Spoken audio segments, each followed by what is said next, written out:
My name is Matthew Duke, and I'm gonna be broadcasting. Yeah, I'm a little excited for this, my first time, but I just want to tell my little story, y'all. So I'm 25 years old now, and so this drug addiction started in my family. It's always been alcoholics and drunks, but my papa quit drinking when I was born. Me and my twin was born because he knew he needed my mom's help. So that's what he did. And over time, he built his own business. He's got 4 rental properties that my mom's got now because he just died on Thanksgiving.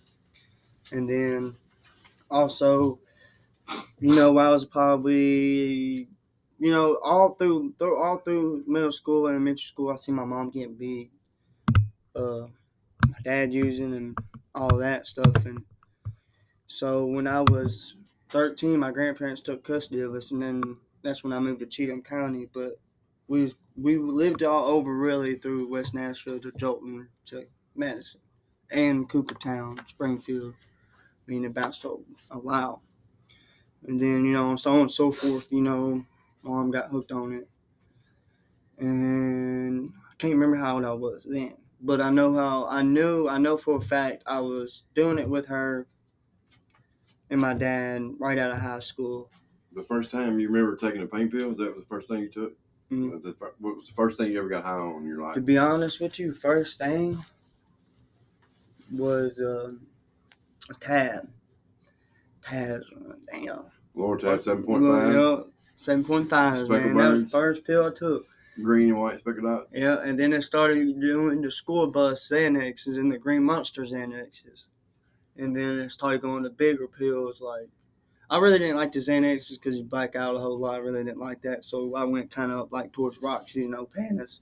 I remember, man, people was paying them when the 2015, 14, anywhere between 15, 16, 17, 18, 2000s. Shit, man, them pills was shit, man. I remember me, my mom paying, my brothers, my dad paying $140 for them.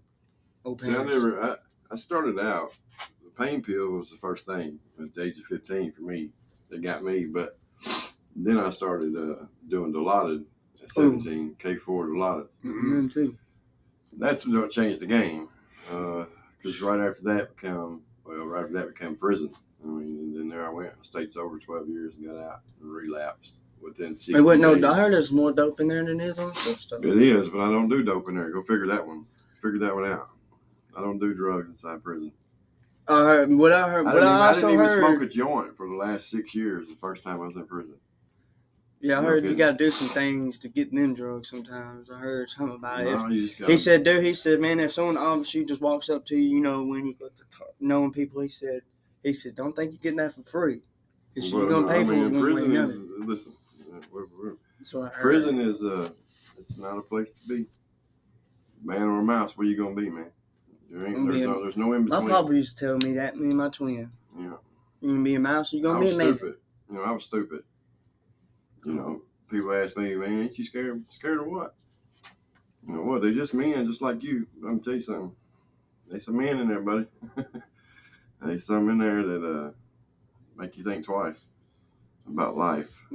Quick. Since I've been in groups and stuff. Somebody like you wouldn't never have shit. I already know. They gonna take everything you got away from you, and ain't nobody gonna help you. I mean, I ain't gonna lie. If I went to prison, I would die in prison, and I know that for a fact because I wouldn't let no one just treat me like that. And I'm little, and I ain't going for that. That's the thing. You only got to do that once. All you got to do is you're gonna take over yourself once. That's it.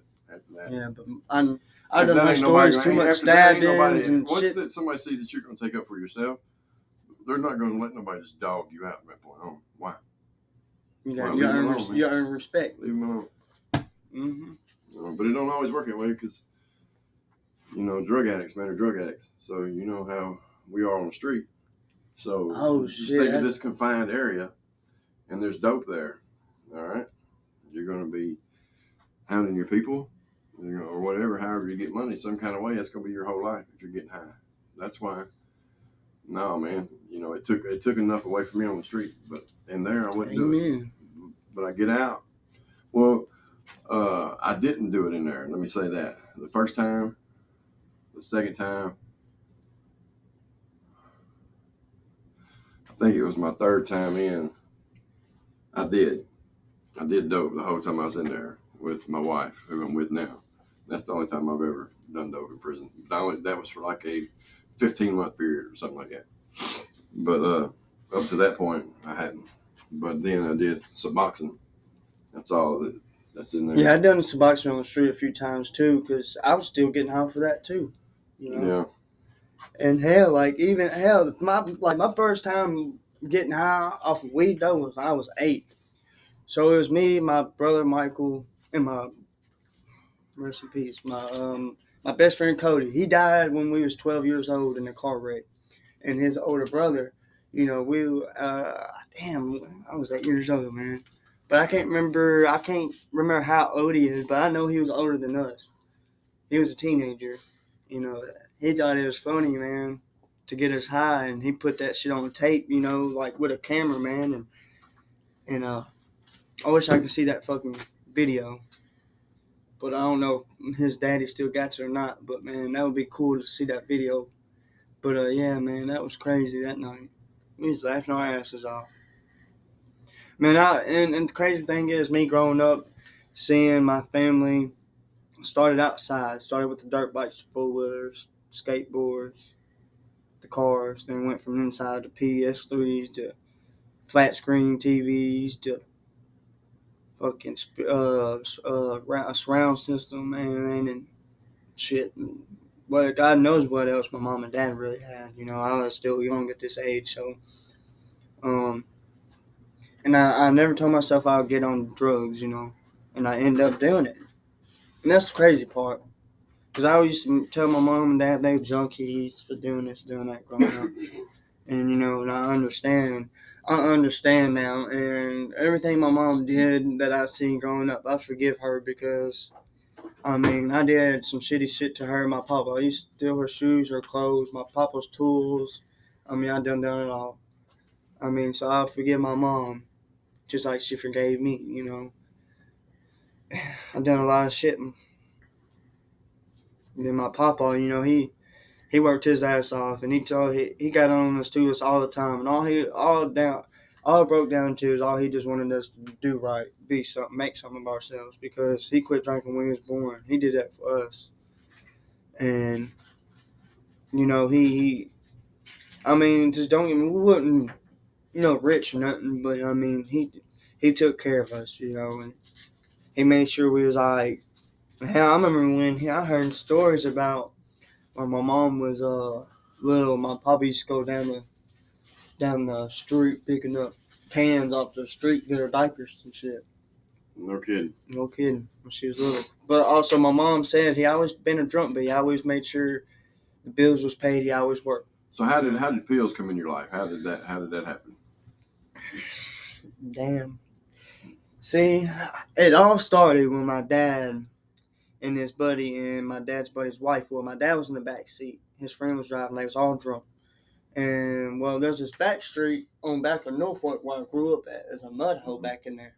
Yeah. We used to pay derby cars and shit back there with my dad when he towed cars. Well, when all this shit happened, they hit a tree when they was on the way to go there. He hit a tree, broke his back, got scrapped, fucking no panties, lower tabs, Roxy's, I mean, the whole 9 yards, you know what I'm saying? And that's how it started. And then my mom started.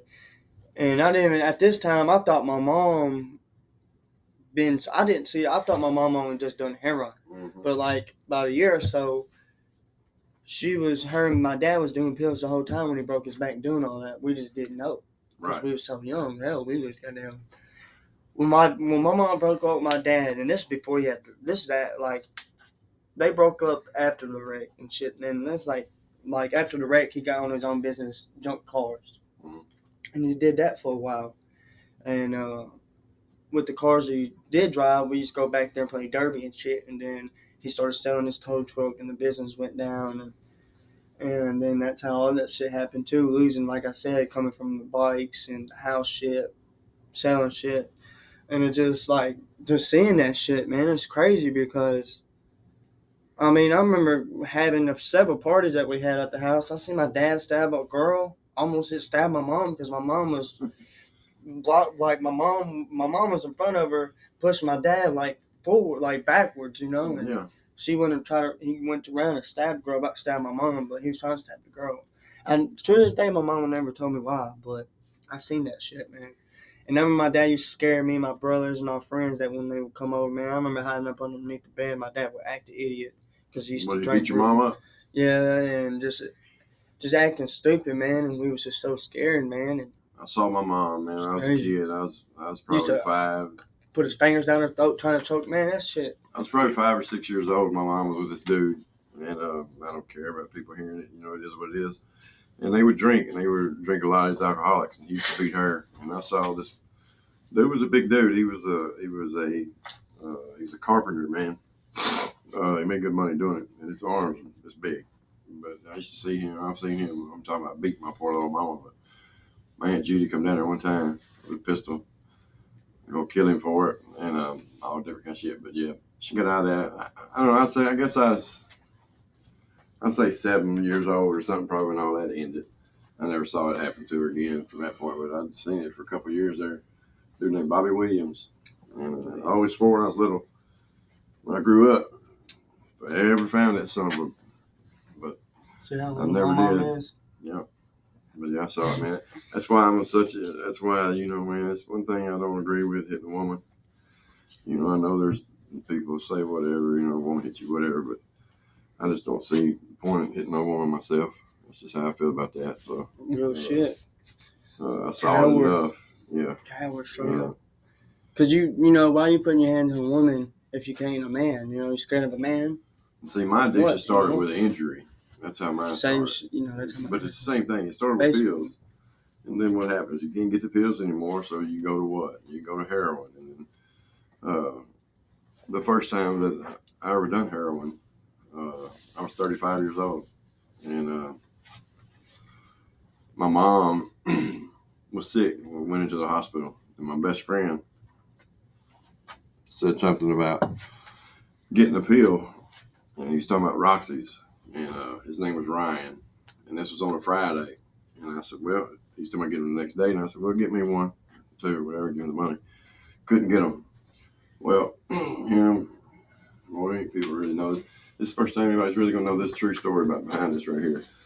But anyway, me, him, and his baby mama were sitting in the driveway at the drug courthouse in Williamson County. And the heroin was mentioned. And so he starts trying to find some heroin. And everybody that he's calling turns him down. And he looked at me and he said, this may be God's way of saying we don't need to be doing this, bro. And again, I had never done any heroin. By the time his phone rings, it's this girl. She's like, yeah, she can get some heroin. So we're going to get this heroin.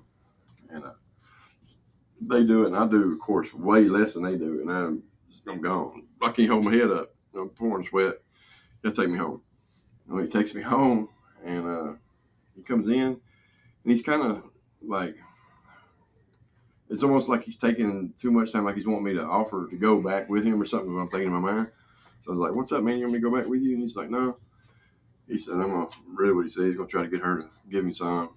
Before he took her back, she was in the halfway house too. He was in the drug court house. Anyway, about 8:30, he texted me and said he was in McDonald's. Wanted to know that I wanted anything from McDonald's.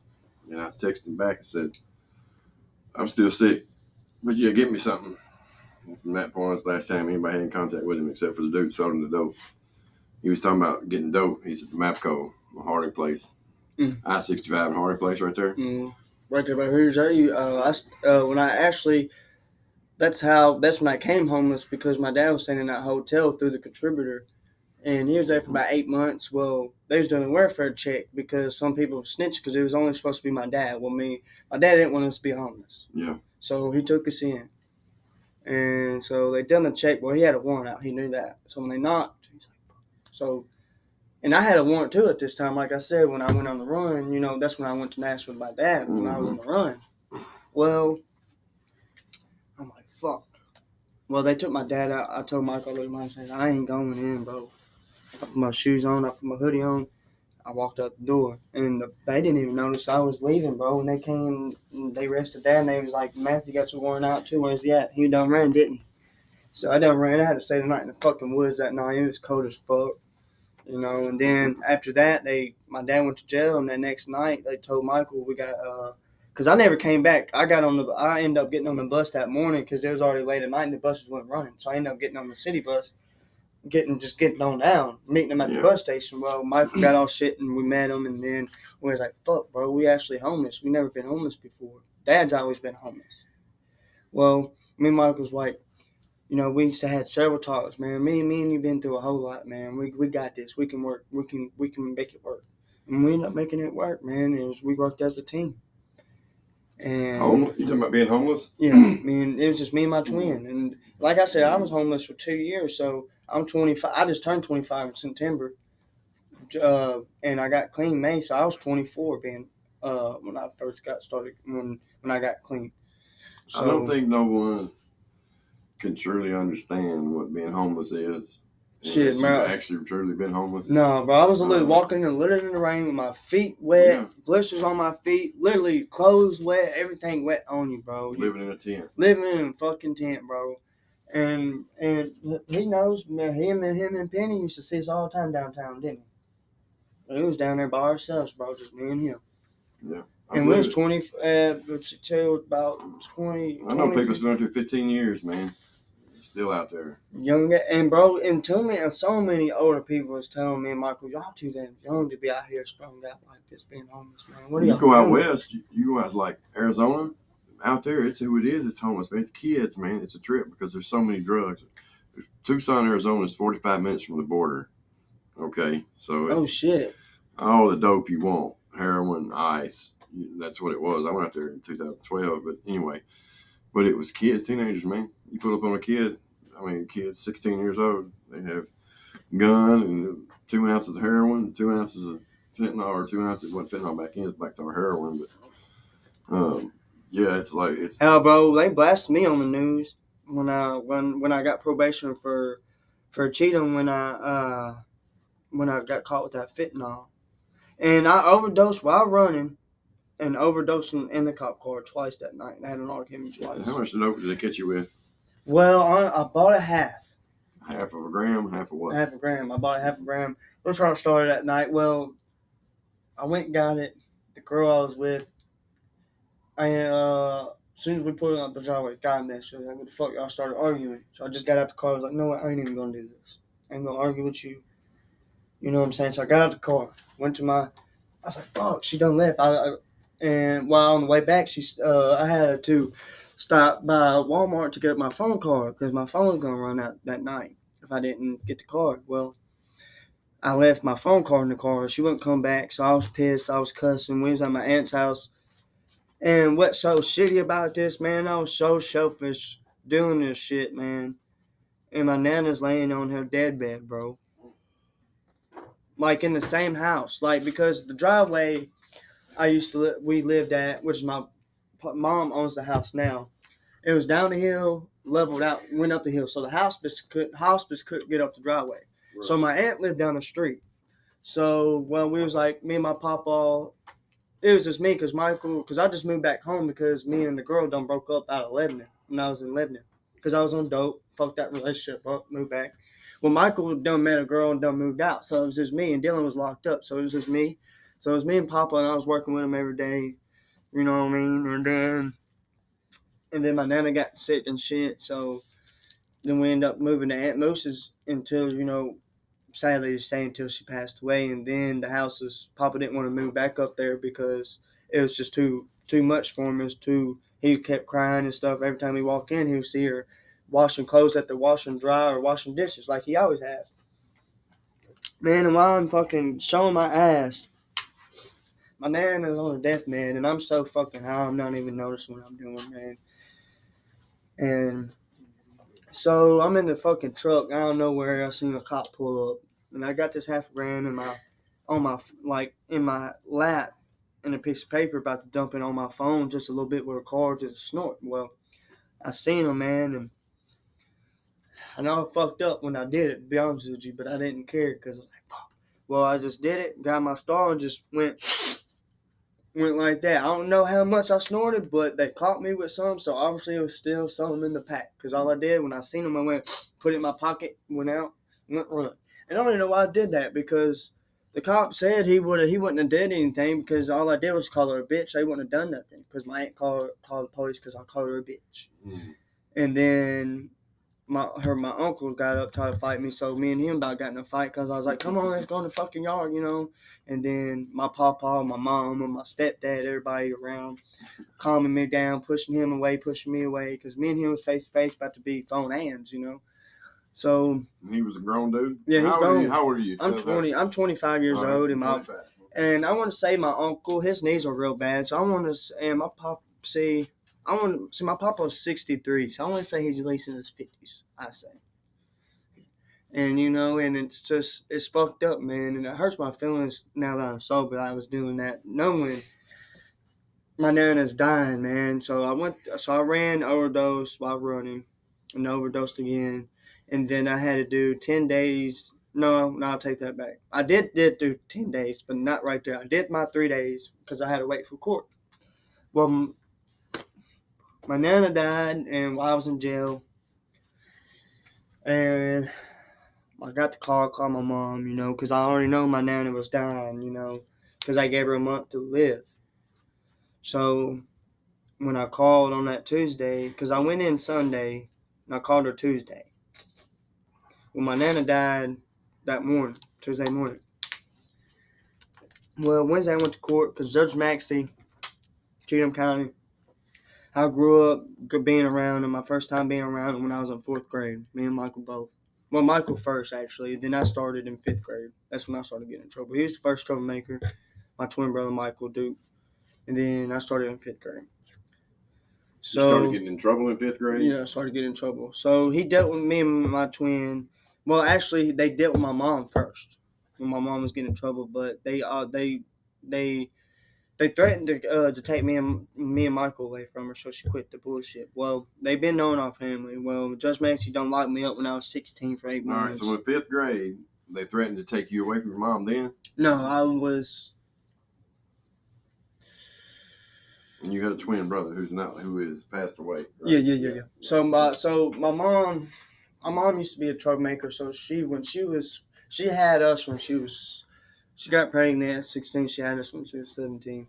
So they threatened to take us away from her. So she quit. So, but we was getting in trouble. Michael called his teacher a bitch when he was in 4th grade. So what my mom did went to her probation officer, which is our probation officer. Eventually, when we was a teenager, when we was in 4th grade, my mom took him down there, told her to scare him. So she took Michael, took him in the jail, and let him be in a single jail cell to scare him. You know, your twin brother? Yeah. Okay. Because my mom didn't want us to grow up getting in trouble, and right. That's why we moved to Cheatham County, because my mom didn't want us to go to Nashville schools. Okay. Because she didn't want us to be in the streets and shit. We end up being anyway, but she tried to vent it anyway. You grew up where? What town? Nashville. I want to say we lived in West, Jolton, Madison, Springfield, Coopertown. Okay, and then we settled down in Cheatham when I was 5. When I was 5 years old, and then that's when we settled down. That's when we moved in with my nana and papa. Because, like I said, my papa and nana have been taking care of us for, all of our life, even my mom. Yeah. So we moved in with her, went with my grandparents at this time, and then we started Sycamore, which is kindergarten.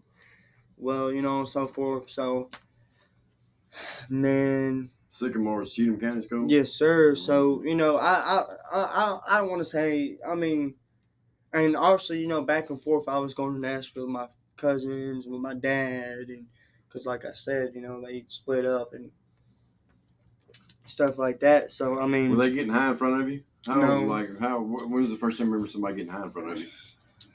Shit. Or anything, smoking a joint or anything? Shit, I was about 8. That's when I first started smoking weed. I can remember it. Well, I didn't start. That's my first time smoking it. And I didn't start smoking it until I was probably about 13. I don't remember not seeing none of my people that I grew up around not smoking it. They'd smoke it, drink, ride the roads. Hey, my dad was smoking in front of us, drinking in front of us growing up. But at the time, I was too young. I didn't know what the fuck shit was. Yeah, I thought I didn't know no better. I smoked my first joint when I was 9. by the age of 11, I was smoking dope pretty regular, smoking weed and drinking. My mom and them she was with this guy, and they'd go to the lake.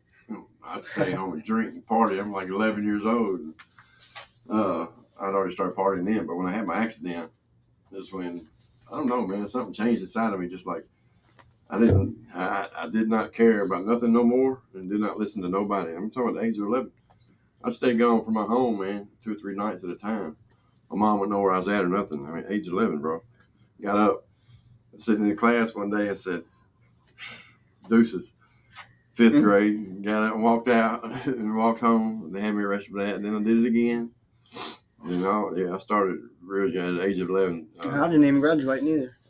Me and these 2 other boys, he come over and was talking about breaking in the house. But all I did was ride my bicycle down the road or whatever. But they broke in the house, trying to break a cop's house. I'm 11 years old and get arrested for breaking in a cop's house. The 17-year-old dude was so smart, the big criminal. Or what? Anyway, it was a stupid thing. But yeah, that's my first bit of trouble there. And then I got in more trouble. I was 15. I got sent off. And then I come back home and I was out for about a year, I guess. See, I used to be a fighter. See, Michael was the lover one, and I used to one that fight everybody. And I used to, when he got caught selling weed in 8th grade, I had to beat up the snitch and shit. But like on the drinking thing, what grade? 8th grade. When we was in 8th grade. Damn, selling the fuck out of some weed too, boy. Those were the good days. But I swear they were the good days, man. I had more. I had more fun in middle school than I did in high school. Do you remember? Because I started getting high when I was in high school. But I wish that I could smoke weed and drink beer, but I can't because. Oh, I can just drink. If I drink, I'm an alcoholic. If I smoke weed, I'm gonna be doing heroin. So. See, I like smoking weed, man. But drinking, only time I drink if I go out. Like if I go downtown or celebrating like New Year's or my brother or a birthday or. Some type like that. But that's the only time I drink. I'm not a drinker. I think the shit's... Now, when I was younger, I got some funny stories, boy. I love this one. So, we was about 14, 15. See, my dad and his friends and my best friend's dad started letting us drink. We was about 16. So, we was 14, 15, because he knew we weren't going to stop. So, they started letting us. Well, they didn't let us. They was like, hey, that's the cooler right there. We don't know. We ain't gonna look. That's all they said. So you know what I'm saying? It was like we started from like, what are you talking about? When we was young, Yeah. So anyway, we before that happened, that one's funny. I gotta tell you that one after this. But during this time, so me and my buddy Jacob, man, rest in peace. He died of addiction too, on codeine. That syrup died on that. But we was we was a senior. Well, I dropped out of school by this time, though. He was a senior when he passed away. But, man, he taught me how to fish, how to hunt, all that hunting, like all that country shit. Well, man, we used to one time we had his dad's moonshine, man. Drunk half of it, filled it up with water. Man, a few days later, boy, he busted off motherfucking asses for that one. And then we done the same thing, but a different bottle. Did it the same thing as a Jaeger. Jaeger monster, boy. Man, drunk have that motherfucker. Filled it up with water. Got our ass busted for that. We're still smoking weed and all that. See, I'm more of a weed person, man. See, I smoked weed for a long time before I even touched anything. But, man, one time we was all camping at Jacob's house, which is, my dad hung out with his dad and my mom hung out with his mom. Because, like, Jacob was my best, like, since kindergarten, he was my first friend I met. Like, first friend I ever met. I ever been cool with. That was my first best friend. First one. His name was Jacob Rigsby. Rest in peace, brother. I love you, dog. But there's another time where it's all, his dad was like, man, let's just have a little fun night. So we set out a tent out in the yard in front of the house, had the grill going, had the fire going, had the music going. Well, so on and so forth, man. Everyone's going to bed, man. Oh, my God, man. We got tore up that fucking night, man. We had fun. But, man, we was laying down, right? Well, all we hear is, what the fuck? And we walked out, the trailer done fucking hit my dad in the head while he was in the tent.